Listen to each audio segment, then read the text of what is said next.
Justamente este tema ya tenemos conectado al abogado Andrés Zuleta, el abogado penalista y docente universitario, para hablar sobre la vulnerabilidad de los abogados fiscales y defensores públicos. Abogado Zuleta, buenos días.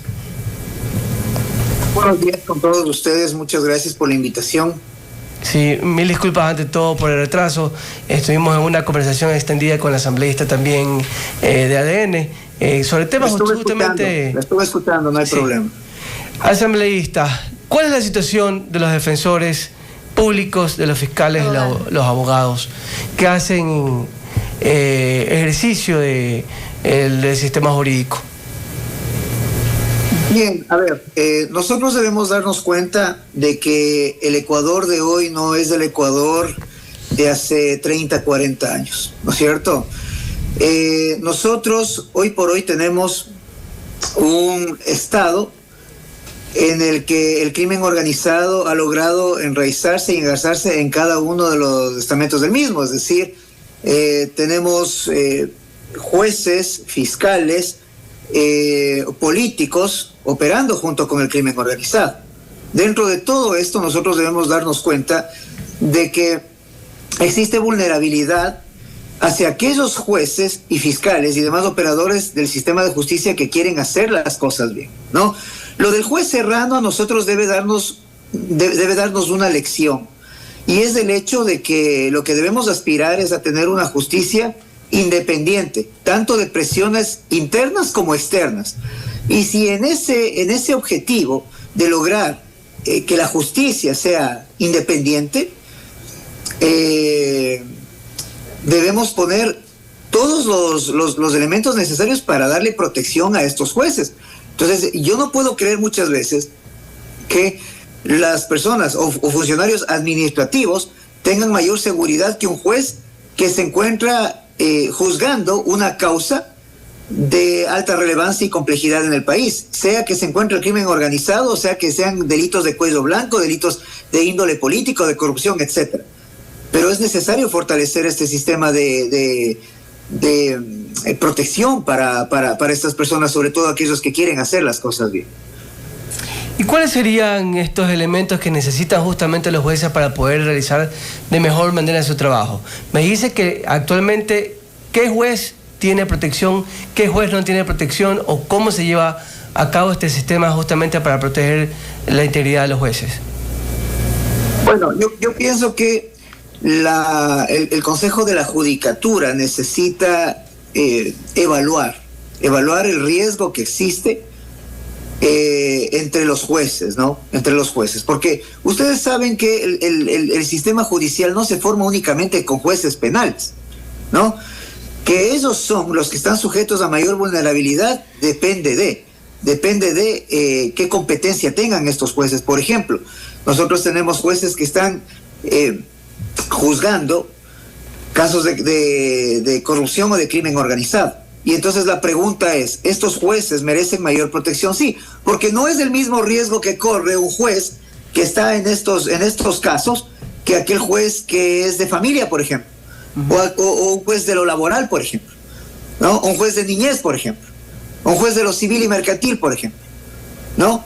Que se deben fortalecer los sistemas de control de corrupción. Claro que sí, ese es un pedido de toda la ciudadanía.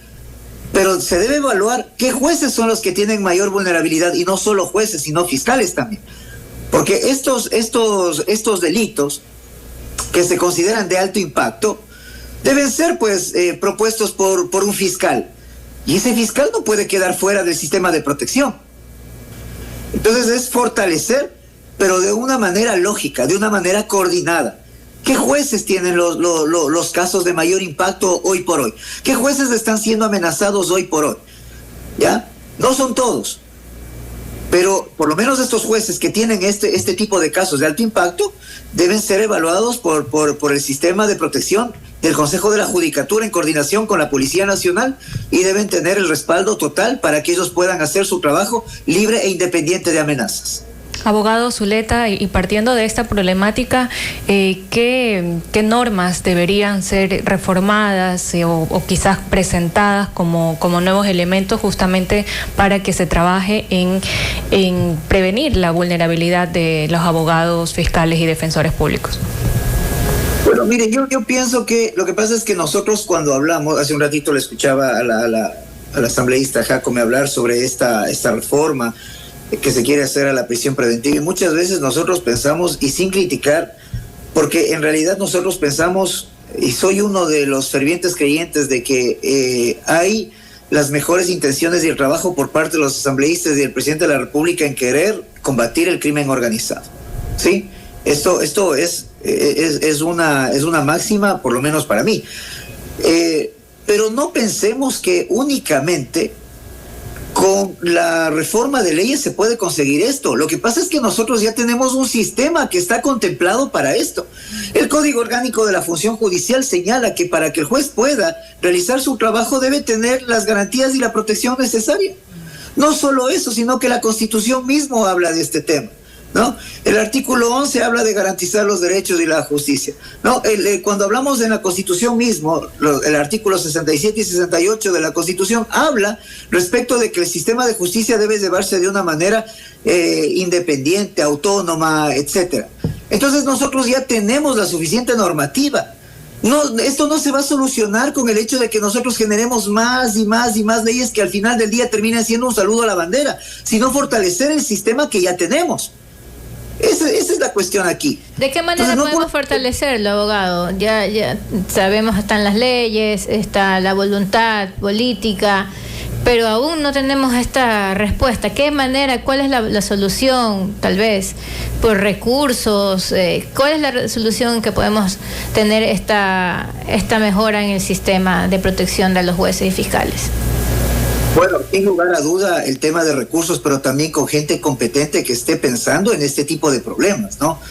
Miren, nosotros hace algunos días atrás teníamos un consejo de la judicatura en donde teníamos un director que llegó ahí con un sistema atropellado de selección, ¿sí? Un sistema atropellado de selección en donde básicamente se pudo ver la metida de mano de la política, si no recordémonos los audios de este señor Verduga, ¿no? Que hoy se encuentra prófugo de la justicia. Y entonces luego tenemos un director que está ahí y que obviamente va a llamar a su gente para que esté al lado de él, ¿no? Y que esta gente, en lugar de dedicarse a analizar todos estos problemas que tiene el sistema de justicia, se dedicó a presionar jueces, ¿sí? Y entonces, hoy tenemos la oportunidad, a través de este director que está encargado del Consejo de la Judicatura, de realizar las cosas bien. ¿Y esto cómo se logra? Pues con gente competente a su lado. Pero el grave problema es que la gente competente, que nosotros entre comillas las llamamos, son gente que estuvo al lado de este señor Godoy y que no hicieron nada. Y que no hicieron nada por solucionarlo. Y entonces necesitamos gente comprometida, pero que también tenga un verdadero conocimiento del sistema de justicia y de los grandes problemas que enfrenta el sistema de justicia. Porque como ya les dije, y como ustedes mismos lo han recalcado, ya la normativa está. Ahora, con gente que es capaz de conocer cuáles son estos problemas y cómo combatirlos, ahora sí combatamos.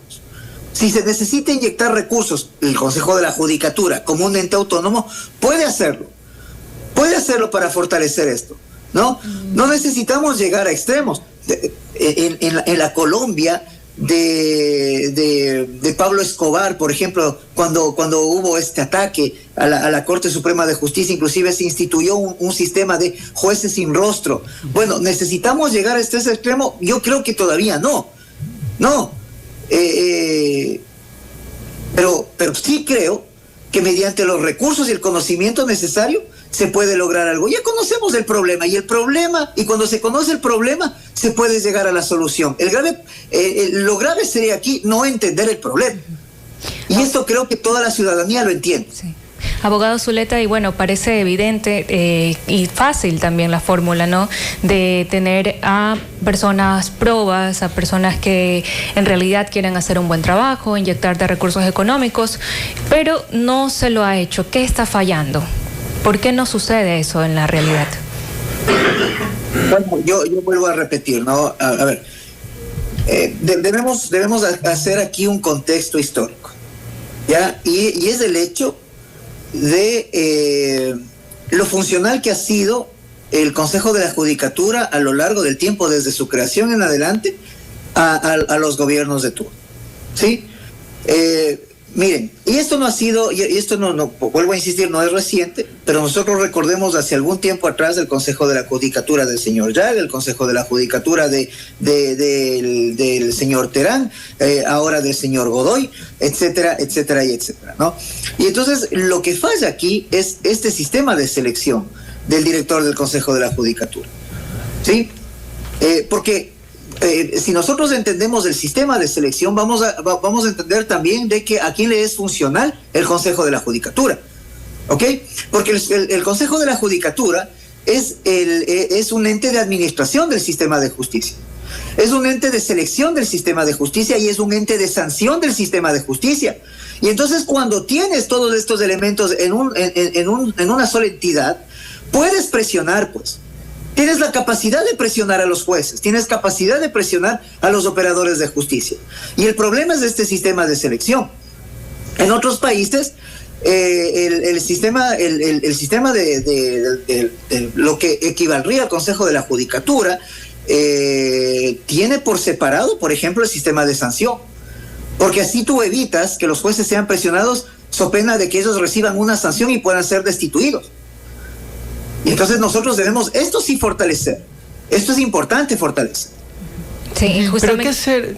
Por favor. Disculpe, pero ¿qué hacer? Porque usted bien lo dice, sin duda la política influye y se ha visto históricamente, como usted dice, los casos de influencia de la política en la justicia. Y ahora no solo la política, sino también lamentablemente en el narcotráfico. Vimos ahora el caso de un juez... director provincial llamando a un juez anticorrupción por un caso de temas de narcotráfico. ¿Qué hacer en estos casos? Es un tema lamentable y terrible, donde ya el narcotráfico de una u otra manera se ha filtrado en el sistema de justicia también, abogado. Y ahí no sé claro. Si ya vale el tema de como usted dice, la selección, porque en teoría el señor Godoy fue puesto en una terna de la Corte Nacional de Justicia. Entonces, ¿qué hacemos en estos casos? O sea, ya no se sabe qué vas a hacer. ¿Qué queda, abogado? Bueno, yo creo que la ciudadanía debe estar más involucrada. Miren, esto no es una cuestión de únicamente aquellas personas que funcionamos dentro del sistema de justicia. Yo le hablo en calidad de abogado litigante, pero también de docente universitario. Y la cuestión es que desde las dos perspectivas hay una cuestión necesaria aquí de entender y que de pronto puede ser un comentario incómodo para los operadores de justicia. Y es el hecho de que, miren, el 85% de jueces que están ocupando este cargo de jueces y el 85% de fiscales, y es triste decir que el 15% nomás es un sector honesto dentro del trabajo de jueces y fiscales. Pero el 85% están contaminados, han llegado a los puestos para enriquecerse. Y no solo eso, sino que esta comodidad que les hace pensar de que pueden estar ahí para enriquecerse les ha hecho que dejen de capacitarse. Y si el Consejo de la Judicatura tomara cartas sobre el asunto y empezara a hacer evaluaciones a los jueces y, por ejemplo, Fiscalía General del Estado tomaría en cuenta esto y empezaría a evaluar a los fiscales, se darían cuenta de que el 85% deben salir. Es una locura. Es una locura lo que pasa en los juzgados, porque claro, nosotros aquí estamos concentrados en estos casos de alto impacto, que son los más mediáticos, pero yo les quisiera invitar a los asambleístas de todas las bancadas a que visiten pues una audiencia de flagrancia en el complejo aquí en Guayaquil, en el cuartel Modelo, para que vean cómo se lleva una audiencia de flagrancia, una desidia completa del fiscal al momento de pedir la prisión preventiva y del juez al analizarla. porque el tema de la motivación ya está pues instituido en la norma. El grave problema es que se cumpla. Y entonces, ¿quién evalúa a estos fiscales y estos jueces que a mansalva